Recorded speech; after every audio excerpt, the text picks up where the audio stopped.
KKMD 866화 스페인 보도. 자주국방의 상징 KF-21 보라매로 미국 그늘에서 벗어난 한국. KF-21 보라매 도입에 관한 스페인 네티즌 댓글 분석.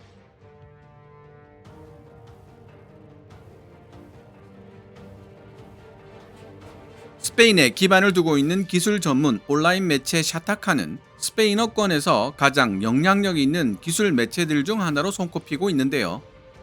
이 샤타카가 지난 2025년 8월 18일 자국 영공 방어를 미국 손에 맡겼던 역사를 이제는 끝내고 싶어하는 대한민국. 그 첫 번째 선택지인 KF-21의 실전 배치가 눈앞으로 다가오다 라는 제목의 기사를 게재했습니다. 더 놀라운 것은 샤타카가 서술하고 있는 KF-21 보라매의 상징성과 가치인데요. 중요 대목을 인용해보면 다음과 같습니다. 대한민국은 더 이상 국방을 다른 나라에 의존하고 싶어하지 않는다. KF-21 보라매는 단순한 전투기가 아니라 자주국방을 위한 중요한 전략적 선택이다. 한국형 4.5세대 전투기 KF-21은 미국 정부의 관심을 끌거나 스텔스 성능을 두고 F-35와 경쟁하기 위해 설계된 것이 아니다. 그것은 대한민국에 전투기가 필요한 시기가 다시 왔을 때 두 번 다시 타국에 의존하지 않겠다는 자주국방 의지의 상징이며 이웃 국가들에게 보내는 경고이기도 하다. 대한민국의 KF-21 개발은 서방 파트너와의 결별을 의미하는 것은 아니지만 가장 민감한 기술을 해외에 의존하는 한 진정한 주권은 존재하지 않는다는 분명한 메시지를 던지며 큰 파문을 일으켰다.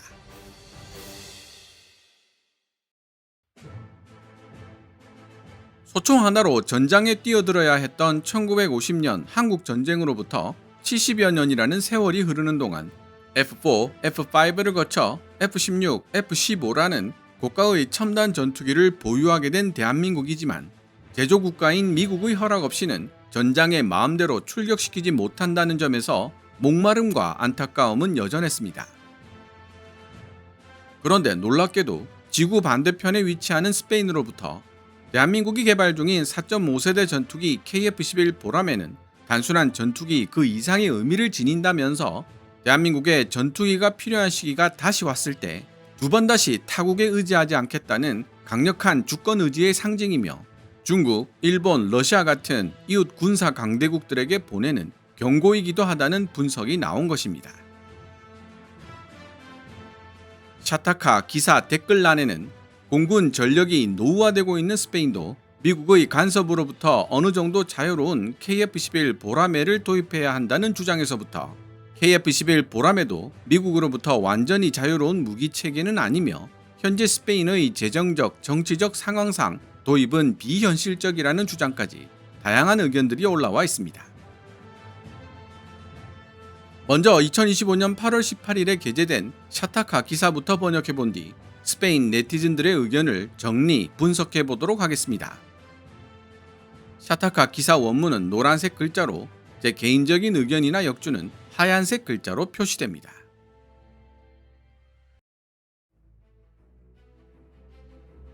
대한민국은 더 이상 국방을 다른 나라에 의존하고 싶어하지 않는다.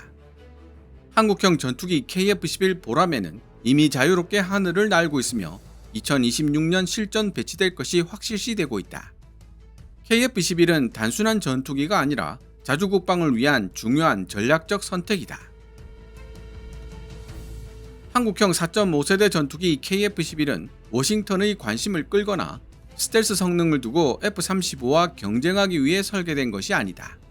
보다 단순하지만 보다 야심찬 목표, 즉 대한민국이 전투기가 필요할 때 두 번 다시 타국에 의존하지 않겠다는 목표를 위해 설계되었다.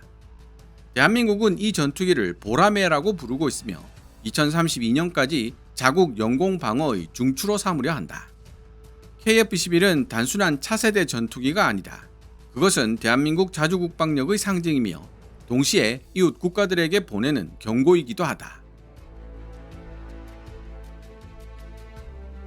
대한민국이 한국형 차세대 전투기에 F-35 기술을 통합하고자 했지만 미국의 단호한 거부에 직면해야 했다.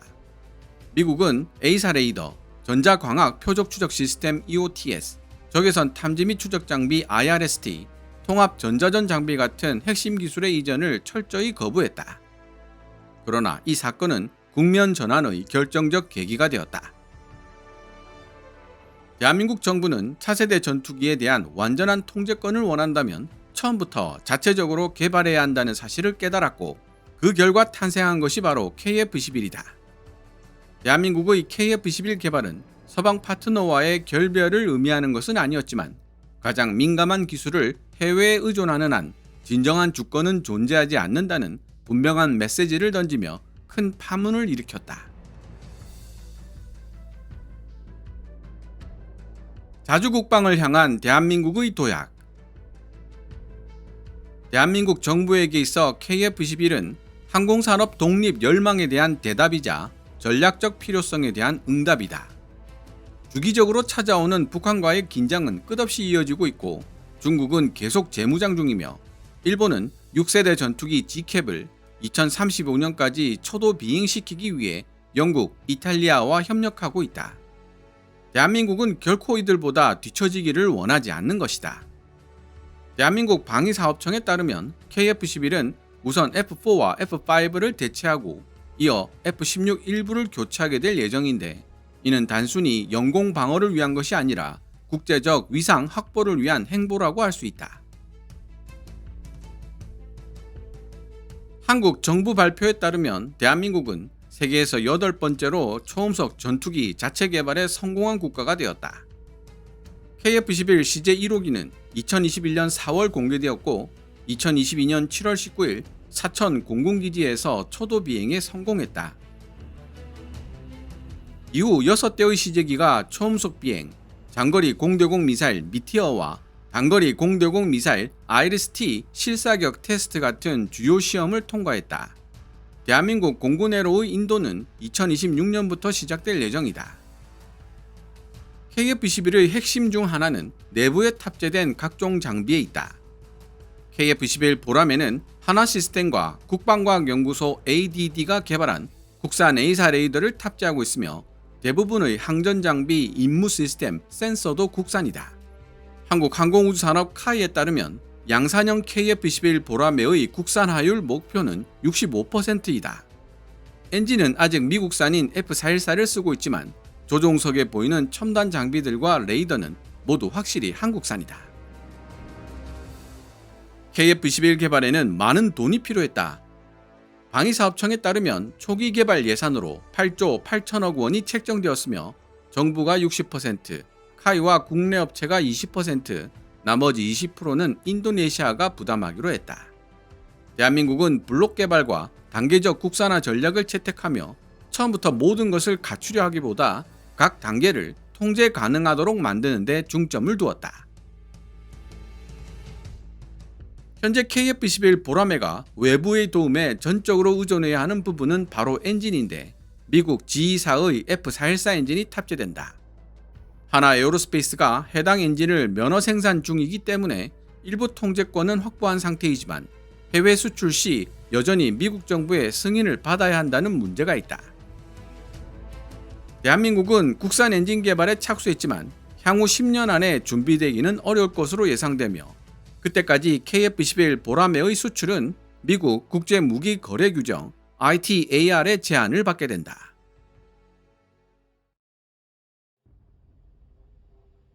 KF-21 보라매는 처음부터 수출을 염두에 두고 설계되었다. 대한민국은 이미 FA-50 같은 경전투기로 세계 시장을 석권한 경험을 가지고 있으며, 이제 더 높은 단계의 공중우세 전투기 시장에서도 이러한 경험을 재창출하려 한다.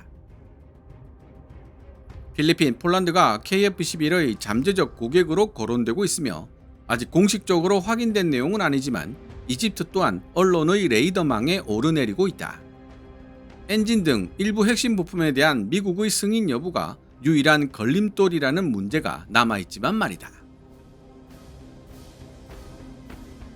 KF-21 보라매 개발 일정은 순조롭지만 모든 문제가 해결된 것은 아니다.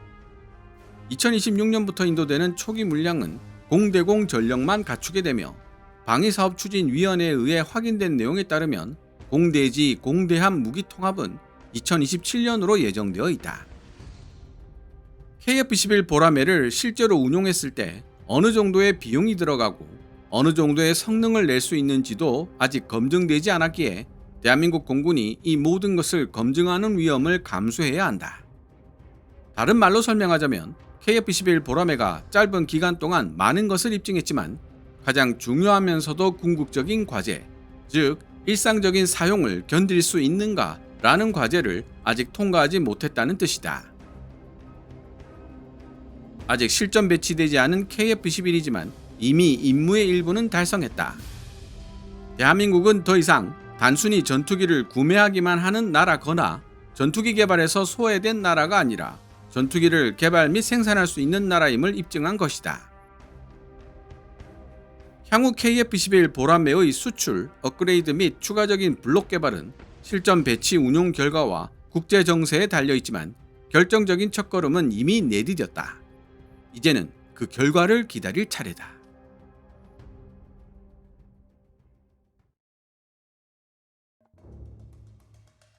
지금까지 스페인에 기반한 기술 전문 온라인 매체 샤타카가 2025년 8월 18일에 게재한 기사를 번역해 보았습니다. 이 기사에는 31개나 되는 스페인 네티즌들의 댓글이 달려 있는데요. 현재 스페인 공군은 유로파이터 타이푼을 70여 대, 1980년대 후반에 미국으로부터 도입한 FA-18A를 80여 대 운용하고 있습니다. 초기에 도입된 FA-18A는 벌써 40년 이상 노후된 기체가 되고 있는데요. 스페인 공군은 이들에 대한 수명 연장 프로그램을 별도로 언급하고 있지 않으며 프랑스, 독일과 함께 개발하고 있는 6세대 전투기 FCAS로 교체를 시도할 것이라는 분석들이 많습니다. 문제는 프랑스와 독일 사이의 알력으로 개발 일정이 자꾸 지연되고 있어 2040년대 실전 배치시킨다는 목표가 달성될지 알 수 없고 그 시기가 되면 스페인 FA-18A들 중에는 무려 60년의 연령에 도달하는 기체가 나올 수 있어 안전성에 문제가 있을 수 있습니다. KF-21 보라매 도입에 대한 스페인 네티즌들의 댓글을 긍정적인 내용과 부정적인 내용으로 나누어 정리 분석해보면 다음과 같습니다. 먼저 스페인이 KF-21 보라매를 도입해야 한다고 보는 입장에서는 KF-21 보라매가 4.5세대 전투기이기에 5세대 전투기인 F-35 등과 비교하면 명확한 기술적 한계가 보이는 것은 사실이지만 내년인 2026년부터 내부 무장창 버전에 대한 개발이 시작될 예정일 뿐만 아니라 전체 부품의 80% 이상을 국산화시킨다는 목표를 가지고 있어 스페인 공군력의 약점으로 지적되고 있는 미국과 프랑스에 대한 의존도를 최소화시킬 수 있는 좋은 대안 플랫폼이라는 평가를 하고 있습니다. 반대로 스페인의 KF-21 보라매 도입을 반대하는 입장에서는 미국제 엔진인 GF414를 탑재하고 있고 일부 핵심 부품을 여전히 해외에 의존하고 있어 완전히 독립적인 무기 체계라고 보기는 어렵다라는 비판을 가하고 있습니다. 러시아, 중국, 북한 등에 의해 안보에 직접적 위협을 받고 있는 대한민국과는 달리 스페인은 안보에 직접적 위협을 주는 존재가 없으며 막대한 국가부채, 사회보장 지출, 인프라 부족 문제를 해결하기 위해 필요한 재원도 부족한 상태에서 더 많은 재원이 필요한 차세대 전투기 FCAS 프로그램, 항모전력, F-35 도입 논쟁까지 불거지고 있어 KF-21 보라매 도입은 비현실적이라는 의견도 보입니다. 솔직히 스페인의 KF-21 보라매 도입에 대해 반대하는 의견들이 다수를 차지하고 있다고 보는 것이 객관적인 분석인 것 같습니다. 반대하는 입장들이 내세우고 있는 근거들이 충분한 설득력을 지니고 있기도 하고요. 그럼에도 불구하고 스페인어권에서 막대한 영향력을 행사하고 있는 기술 전문 온라인 매체가 KF-21 보라매의 가치와 의미에 대해 설명하고 스페인 네티즌들이 그에 대해 토론을 벌이는 모습은 KF-21 보라매의 미래가 어떤 것이 될 것인지에 대해 많은 시사점을 던져주고 있습니다.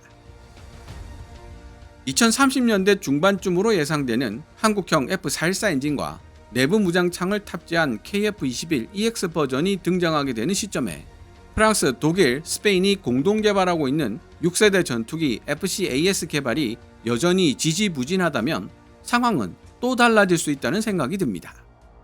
이에 대한 시청자 여러분의 의견은 어떻습니까?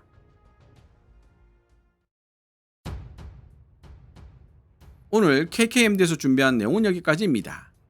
방송되었던 내용들은 KKMD 공식 블로그에서도 만나보실 수 있으니 구글이나 네이버 검색창에서 KKMD를 검색해 보시기 바랍니다. KKMD는 여러분들께서 챙겨봐 주시는 광고 수익으로 운영되고 있습니다만 영상 제작을 직접 지원하고 싶다면 농협 9481216701호로 후원해 주셔도 됩니다. 지금까지 시청해 주셔서 감사합니다. 케빈즈 밀리터리 채널 KKMD